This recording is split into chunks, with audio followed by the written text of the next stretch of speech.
दो दीपकों की कहानी। एक छोटे से गांव में एक बहुत पुराना मंदिर था। मंदिर में हर शाम दो दीपक जलाए जाते थे। एक दीपक नया और चमकदार था, जबकि दूसरा पुराना, थोड़ा टेढ़ा और कई जगह से काला पड़ चुका था।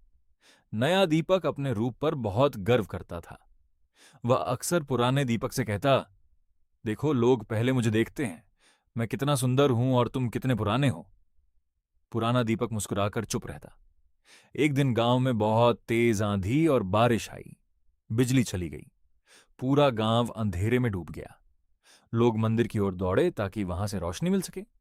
पुजारी ने पहले नए दीपक को जलाया, लेकिन उसका तेल कम था और तेज हवा के कारण वह कुछ ही मिनटों में बुझ गया। फिर पुजारी ने पुराने दीपक को जलाया।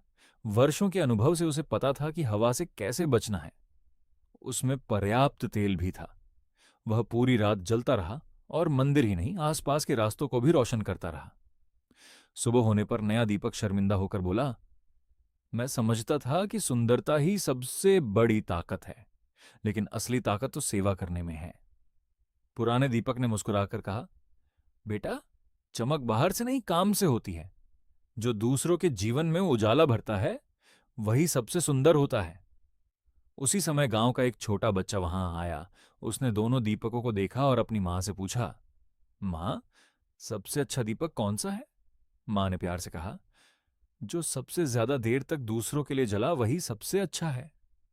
बच्चे ने यह बात अपने मन में बसा ली। साल बीत गए। वही बच्चा बड़ा होकर गांव का शिक्षक बना। वह हर नए छात्र से कहता, जीवन में सुंदर दिखने की कोशिश मत करो, उपयोगी बनने की कोशिश करो।